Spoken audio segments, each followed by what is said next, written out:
गरीब बेटा बन गया IAS ऑफिसर। हिंगनघाट नाम के गांव में गणपतराव नाम का एक मोची रहता था। गणपतराव की पत्नी थी नर्मदा और बेटे का नाम मंजू था। वो अपनी थोड़ी सी कमाई से उन तीनों का पेट तो भर पाता था, पर मंजू को पढ़ा नहीं पाता था। पर मंजू की एक दोस्त थी पूजा। पूजा के परिवार काफी धनवान थे, पर उस लड़की को मंजू बहुत पसंद था। पूजा हर रोज स्कूल के बाद अपने कार में मंजू के झोपड़ी पर आती थी और उस दिन स्कूल में जो कुछ पढ़ाया वो सब मंजू को सिखाती थी। इस तरह 20 साल गुजर गए। गणपतराव बूढ़ा हो गया, पर उसके घर की हालत नहीं सुधरी। वो अभी भी जूते सीता था। वो आज भी उसी झोपड़ी में रहते थे।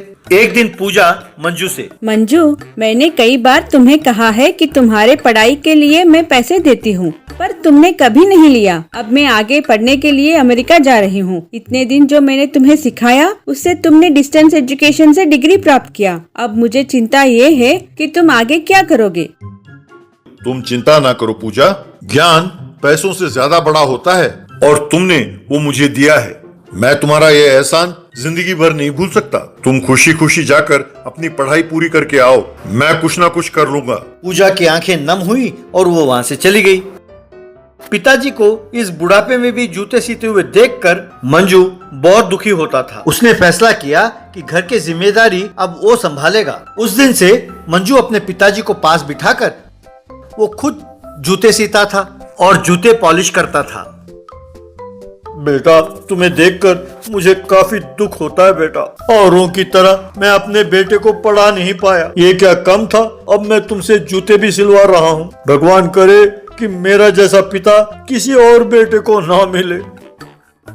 बापू, ऐसे ना कहो। मैं जानता हूँ तुमने कितने मेहनत करके माँ और मेरा पोषण किया। आपने अपने आंसुओं और पसीने को पैसों में बदलकर हमें खाना खिलाया।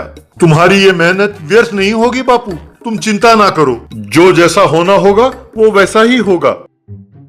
यूं मंजू दिन भर जूते सीने का काम करता था और रात को गली के लाइट के नीचे बैठकर पढ़ाई करता था। एक दिन उस गांव के जमींदार प्रताप और पूजा के पिताजी प्रदीप कोई धंधे की बात घर के बाहर कर रहे थे। तभी प्रताप का बेटा सूरज एक कीमती कार में कंपाउंड के अंदर आया।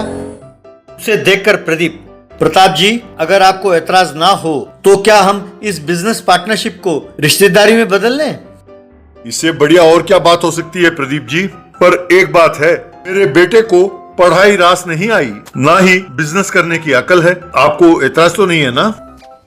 पढ़ाई की क्या जरूरत है, पैसे हैं यही काफी है। मुझे 100% मंजूर है। एक दिन सूरज कार में जाते जाते मंजू के जूते की दुकान के पास आकर रुका।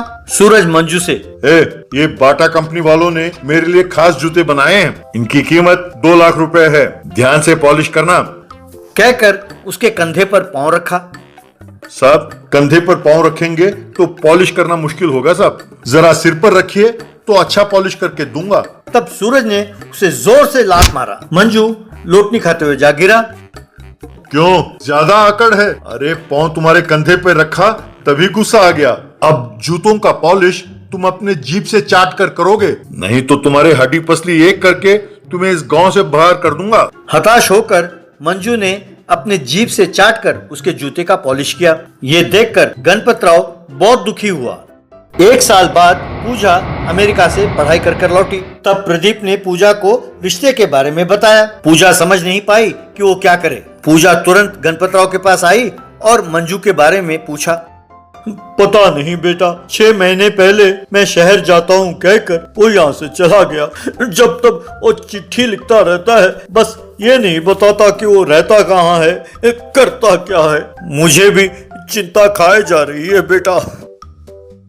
एक दिन प्रताप सूरज से, अरे कमबख्त, हमारे गांव में नया कलेक्टर आ रहा है, उन्हें अपने घर खाने पर बुलाया है। तुम्हारी शादी भी तय हुई है ना, तुम उस कलेक्टर को अपने बातों में उलझाकर वो जो नया फ्लाईओवर का कॉन्ट्रैक्ट है वो हासिल कर लो। कम से कम अब से तो तुम धंधा करना शुरू करो। समझ में आई बात? अगले दिन उस गांव में कुछ सिक्योरिटी वैन्स आए। वो आकर उस गांव के पुलिस वालों से उन्होंने बातचीत की। उन्होंने सारे गांव में सीसीटीवी कैमरास और सिग्नल जैमर्स लगवाए। सब लोग हैरान थे कि वो नया कलेक्टर कौन है और यहाँ क्यों आ रहा है। अगले दिन एक बड़ा कॉन्वॉय उस गांव में पहुंचा। बच्चे और बड़े उस कॉन्वॉय के साथ भागने लगे। वो कॉन्वॉय गणपतराव के जूतों की दुकान के पास आकर रुकी। गणपतराव और नर्मदा वहां खड़े थे। एक वैन से मंजू सूट पहनकर उतरा। वे दोनों हैरान हो गए। मंजू सीधा आया और उनके पैरों पे गिरकर प्रणाम किया। माँ, बाबूजी, अब आप जूते सीने वाले नहीं हो, अब आप आईएएस ऑफिसर के माँ बाप हैं। उनके आंखों से आंसू छलकने लगे। दोनों ने उसे गले से लगा लिया। बाद में मंजू जमींदार के घर गया। वहां प्रताप, प्रदीप, सूरज और पूजा खड़े थे। मंजू गाड़ी से उतरा। उसे देखकर पूजा के खुशी का ठिकाना नहीं रहा। सूरज के पसीने छूटने लगे। प्रताप और प्रदीप ने मंजू को फूलों का हार पहनाया। मंजू, तुम्हें देखकर मुझे बहुत गर्व महसूस हो रहा है। शाबाश मंजू, हमारे गांव में जो कोई नहीं कर पाया वो तुमने कर दिखाया। ये सब तुम्हारी मेहरबानी है पूजा। प्रदीप जी, अगर आपको एतराज ना हो तो क्या मैं पूजा से शादी कर सकता हूँ? कलेक्टर साहब, आपसे बढ़िया दामाद मुझे कहाँ मिलेगा? और वैसे भी आप दोनों बचपन के दोस्त हैं, मुझे और क्या चाहिए?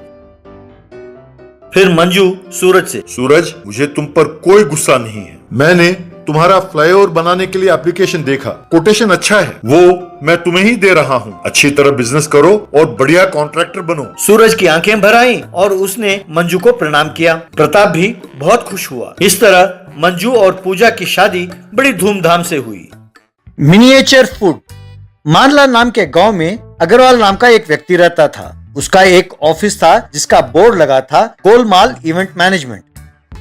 वो शादियों के लिए और बड़े बड़े फंक्शनों के लिए कॉन्ट्रैक्ट लेकर डेकोरेशन और लाइटिंग से लेकर फूड सप्लाई तक सब कुछ करता था। उसको चोरी की आदत थी। उसके पास काम करने वालों को ठीक से पैसे नहीं देता था। एक बार एक लाइटिंग वाला, क्या है अग्रवाल जी, इतने बड़े मैरिज हॉल का लाइटिंग करना कितना मुश्किल है ये तो आप जानते ही हैं। मेरे टीम में 10 लोग दिन रात मेहनत करके काम कर रहे हैं और आप सिर्फ 10,000 रुपए देंगे तो कैसे चलेगा? अरे तुम तो ऐसे बोल रहे हो जैसे मैं तुम्हें ठग रहा हूँ। मुझे सिर्फ तुम्हें ही नहीं, डेकोरेशन वाले को, कैटरिंग वाले को, सबको पैसे देने पड़ते हैं। दोबारा ये डिस्कशन किया तो मुझे तुम्हारी जरूरत नहीं है, बस। एक बार एक बड़े धनवान ने संदेश भेजकर अग्रवाल को अपने घर बुलाया। आओ भाई आओ अग्रवाल आओ, अगले महीने के 10 तारीख को मेरी बेटी की शादी है। शादी में कम से कम 1000 लोग आएंगे। इंतजाम एकदम बढ़िया होना चाहिए। खाने में कोई कोताही नहीं होनी चाहिए। सबको अगले 10 साल तक इस शादी की चर्चा करनी चाहिए। हुजूर, ये आप मुझ पर छोड़ दें।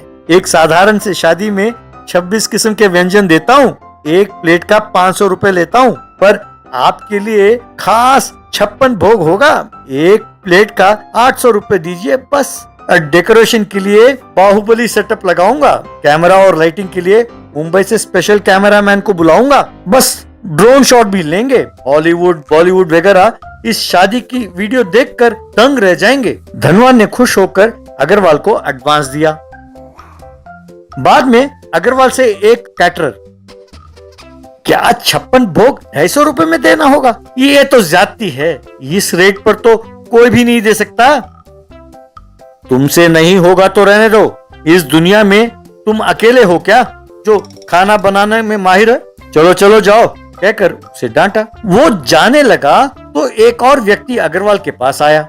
साहब, मेरा नाम जादूलाल है। मैं कैटरिंग करता हूँ। आप जैसे महान के पास काम करने की मेरी बहुत दिनों से इच्छा थी। ये देखिए मेरा मेनू कार्ड। मैं 50 आइटम से ज्यादा केवल 100 रुपए में ही बना कर दूंगा, कहकर उसने मेनू कार्ड दिखाया। उसे देखकर अग्रवाल चौंक गया, क्योंकि उसमें बहुत किस्म के व्यंजन थे। क्या तुम सचमुच 100 रुपए में ये सारे आइटम्स बना कर दोगे? तो ठीक है, परसों 1000 लोगों के लिए कैटरिंग करना होगा। ये लो एडवांस, कहकर उसे एडवांस के पैसे दिए। शादी वाले दिन जादूलाल एक ब्रीफ केस के साथ वहां आया। ये क्या, तुम अकेले ही आए हो? अरे तुम्हारे लोग कहाँ हैं? खाना कहाँ है? सर, मैं 1 मैन आर्मी हूँ। मैं अकेला ही सबको परोसूंगा। खाना तो कब का तैयार है, आप चिंता ना करें। फिर जादूलाल ने ब्रीफ केस में से छोटे छोटे प्लेट निकाले और उनमें खाने का व्यंजन रखने लगा। बाद में उन प्लेटों को वहां बैठे लोगों के सामने टेबल पर रखने लगा। उसे खाकर एक आदमी, अरे ये बड़ा मजेदार और स्वादिष्ट है। ये सब हमारे अग्रवाल की करामत है। लगता है असली भोजन से पहले यूं सैंपल खाना रखना फैशन है। अब भैया अब बस रहने दो, जाओ और मेन खाना लेकर आओ। मेन खाना, साइड खाना ऐसा कुछ नहीं है, यही भोजन है। जितने पैसे आपने दिए उसमें बस इतना ही मिलेगा।